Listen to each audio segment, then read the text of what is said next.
Um pouquinho de gasometria na SEC. Então, a professor André já falou para vocês um pouco dos pré-analíticos. Eu vou fazer alguns lembretes aqui dos pontos de gasometrias importantes que é legal da gente saber, né? Lembrando algumas coisas para vocês, que a gente tem gasometria, nosso principal ponto de análise é o pH, que você sabe que ele está entre 7,35 e 7,45, no meio aqui é o 7,4. Daqui para baixo você tem uma acidose, daqui para cima você tem uma alcalose.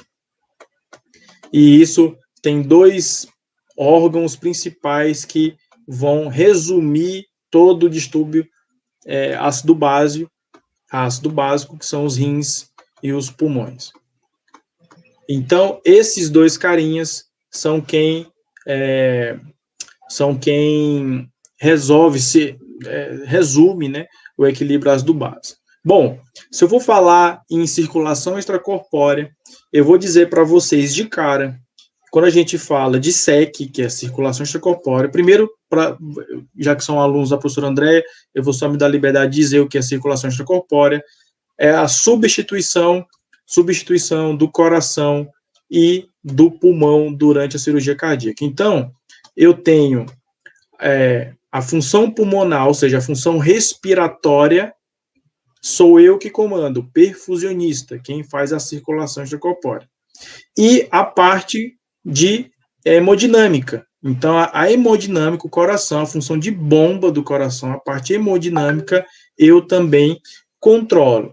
Então, essas duas coisas sou eu que mexo. O que isso mexe numa gasometria de forma fácil, rápida, para vocês entenderem? Então, se vocês estiverem lá no laboratório, estiverem no hospital, vocês pegam a gasometria de um paciente com cirurgia cardíaca, vocês vão olhar e vão dizer, caraca, eu estou entendendo essa bagaça pela primeira vez, que eu nunca entendia. Então, é o seguinte, a primeira coisa, oxigenação. Na parte de respiratória, eu tenho alguns parâmetros. Então, o primeiro deles é a PGO2. PGO2 é a pressão parcial de oxigênio. Essa pressão parcial de oxigênio em SEC, ela vai estar elevada, ela vai estar maior que o normal. O normal é entre até 100, 105, 108. Geralmente, isso daqui vai estar entre 200, 250 milímetros de mercúrio. E tá tudo bem, é assim mesmo. A gente eleva mesmo a PGO2, porque a gente quer oxigenar o máximo possível esse paciente. Mas não é ruim? Não. Os artigos mostram que, no caso de circulação extracorpórea, apenas acima de 300 milímetros de Hg, você começa a ter uma hiperóxia que dá uma resposta inflamatória elevada. Uma outra coisa que a gente vê muito é a saturação, que é a coisa que mais o povo que não sabe gasometria vê, que é a saturação, que é para saber se é arterial ou é venosa, né, André? Então, o povo viu lá, se é venosa ou arterial, é saturação. Mas a gente vai ver que tem muito mais coisa do que isso. Mas a saturação é importante. E saturação em SEC, numa gaso arterial, é diferente de uma gasometria venosa, é óbvio. Então, a arterial, você tem uma saturação sempre próximo de 100%. E a venosa, você tem uma saturação, o ideal é que ela seja acima de 75%. Eu vi uma vez, não sei quem me falou que era 60%, 65%. Não, a literatura já mudou e já elevou esses parâmetros para 75%. E tem uma coisa muito, muito importante para ser resumido aqui a história, o PCO2 que a gente falou. Então, o pulmão, esse PCO2, ele tem que estar em torno de 40, é o número mágico para você ter uma gasometria equilibrada. Se você tem uma PCO2 muito alta, você gera uma acidose respiratória. E se você tem uma PCO2 baixa, você tem uma alcalose respiratória. Então, esse é o primeiro ponto. O segundo ponto que a gente pode falar daqui, que eu falei que é a bomba, né?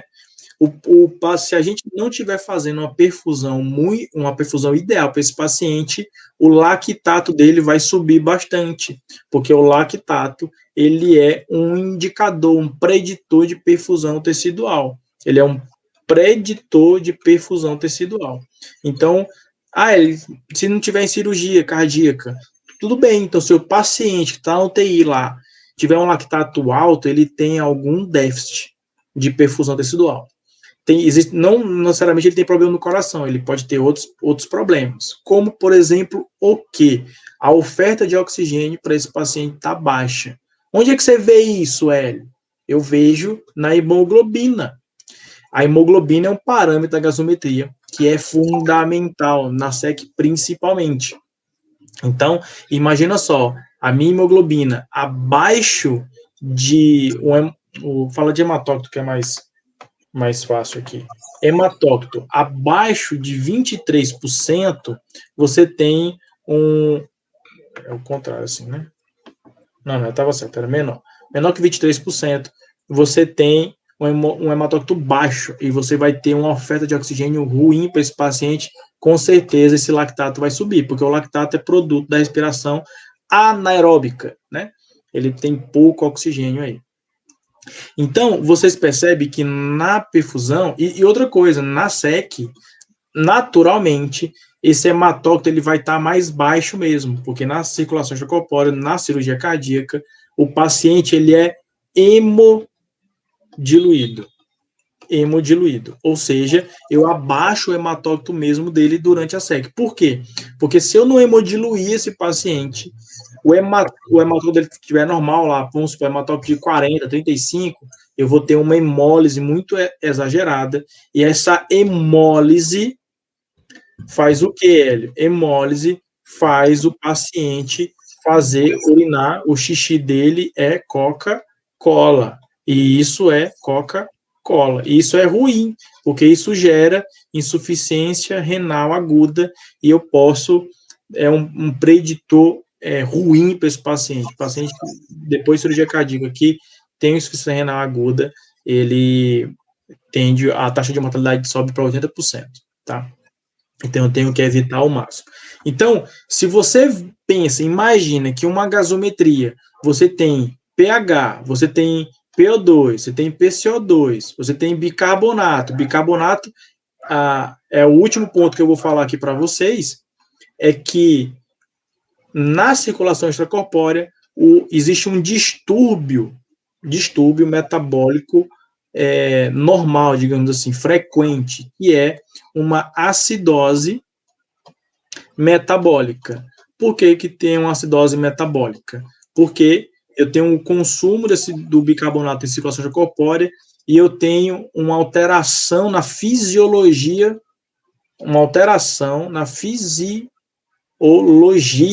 do paciente, porque não é mais o coração dele que está bombeando, é uma bomba que tem diferenças de fluxo. E por mais que eu calcule, faça, mimetize, imite o coração dele, não é a mesma coisa. E essa alteração de fisiologia faz com que o meu bicarbonato acabe sendo consumido e eu gere uma acidose, produzindo ácidos para esse paciente. Então, eu tenho que repor bicarbonato durante a SEC. Então, o pH eu olho, o PO2 eu olho, o PCO2 eu olho, o bicarbonato eu olho muito, que eu reponho. Os íons, sódio, potássio, cálcio são extremamente importantes, porque o cálcio para o coração, o cálcio influencia diretamente na contratilidade cardíaca. O hematócrito, a hemoglobina, é fundamental, acabei de falar aqui. O lactato é quem me disse a minha perfusão está boa, se está ruim. Eu estou indo rápido, eu sei um pouco, mas é para falar tudo. Anion gap. Você sabe o que é anion gap? Se você não sabe o que é anion gap, fica ligado aí que a professora André vai ensinar para vocês. E quem quiser tem aula sábado também, professor André. Sábado tem imersão gasometria, sábado, 15 horas da tarde, lá no professor Hélio Carvalho. Então, anion gap também é fundamental para a gente saber o distúrbio metabólico, que tipo de acidose metabólica é. Então, olha só, eu simplesmente... Glicose é outra coisa que eu analiso demais na SEC, porque aumenta a glicose na SEC, fisiologicamente, na SEC aumenta, altera tudo, literalmente. Eu acho que só faltou pouca coisa aqui. acho que eu falei quase tudo. Eu acho que foi. Ô, Hélio, uma dúvida que surgiu ontem no meu curso, e aí, como eu não trabalho com perfusão, eu não soube responder, eu vou perguntar para você agora. Os alunos estavam ontem, estão aqui esperando a resposta. Durante essa acidose metabólica, que a gente sabe que é comum na circulação extracorpórea. Então, é feito um cálculo, né, para a gente saber qual a quantidade dessa substância com bicarbonato que a gente vai administrar no paciente. Uhum. O biomédico, ele pode fazer isso ou é o médico o responsável pela cirurgia? Como que fica isso? É o biomédico, é o perfusionista que faz isso. Ah, legal. Me Nós perguntaram ontem, fazemos. mas o biomédico pode administrar? Eu falei, gente, eu não sei, porque eu não trabalho com perfusão, mas vou perguntar pro meu amigo Hélio. Olha só, não só pode, como deve, André. Porque se eu não fizer isso, eu sou um perfusionista de mentira. Porque isso é a minha função. Se eu não fizer isso, se eu não corrigir tudo isso daqui, eu tô nada, sem fazer nada, tô apertando botão lá. Então, é minha função e é minha obrigação. O que, por exemplo, eu tenho que perguntar, desculpa, eu tenho que perguntar para o médico se eu posso fazer bicarbonato? Imagina, não preciso. A única coisa que a gente conversa, algumas coisas a gente conversa, é uma equipe. Ah, eu tenho que pedir para ele, isso é uma bobagem que a gente acha que conversar com o médico, com o anestesista, alguma coisa, trocar uma ideia, a gente está diminuindo o nosso trabalho. Isso é uma bobeira com quem tem ego pequeno e quer ficar com medo das coisas, sei lá o quê. Não precisa disso, gente. Assim, quando você tem uma equipe, a gente conversa com todo mundo. Então, tem algumas coisas que a gente conversa com o cirurgião. Por exemplo, quando vai passar sangue para o paciente, a gente conversa com o cirurgião. Fala assim, ó, o hematócrito está baixo, eu não tenho o que fazer. Eu falo, não tenho como me concentrar, não tenho como fazer nada, eu preciso de volume, tem que passar sangue. Tudo bem? Tudo bem. Você fala, Hélio, esse paciente é isso, não pode passar sangue, vamos tentar segurar mais um pouco? Beleza, vamos tentar segurar uma. É uma decisão de equipe. Então, algumas coisas a gente comunica, e comunicar não tem problema nenhum. Mas, olha só, eu estou numa situação em que eu estou vendo, eu estou analisando, eu interpretei, falei, mostrei a situação, gente, precisamos fazer alguma coisa, eu quero fazer isso, tudo bem? Tudo bem. Se não é tudo bem, explica-se por que não está tudo bem e chega-se numa conclusão. Então, por exemplo, glicose. Eu dou insulina para o meu paciente? Dou. Eu dou insulina para o meu paciente. Eu dou insulina para o meu paciente. Preciso perguntar? Não. Eu posso avisar? É prudente. Eu falo, ó, o paciente é diabético, ele já está com bomba de insulina anestesia, então eu não preciso dar. O paciente não é diabético, mas a glicose está muito alta, alterou demais. Então, gente, vamos fazer. Ou então o seguinte, por que se dá a insulina? Não só pela glicose. Olha só, quem não sabe, essa aqui é uma dica que, graças à aula da professora André. Se eu tenho um potássio alto, eu dou insulina. Por quê? Porque a insulina, quando carrega a glicose para dentro da célula, ela carrega junto o potássio. E esse potássio tira ele da circulação. Então, eu diminuo o potássio dando insulina para o paciente. Por que eu tenho que conversar com a equipe? Porque isso é uma ação simples, mas que gera complicações. O quê? O potássio sumiu da face da Terra, do universo, do corpo da pessoa? Jamais. Ele está lá. O que eu fiz? Eu tirei da circulação e deixei ele dentro da célula. Quando eu chego na UTI, esse potássio sai da célula. E a concentração de potássio sobe. Potássio subindo de concentração, eu posso ter uma arritmia cardíaca, posso ter um problema cardíaco. Então, a UTI tem que saber que eu fiz isso, para ele dar diurético.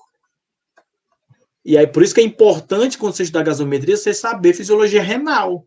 Porque você tem que espoliar potássio para baixar essa concentração, e aí você não tem alterações lá.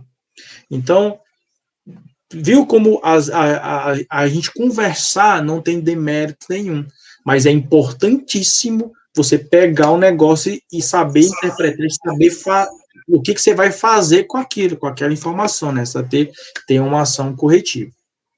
Tá bom?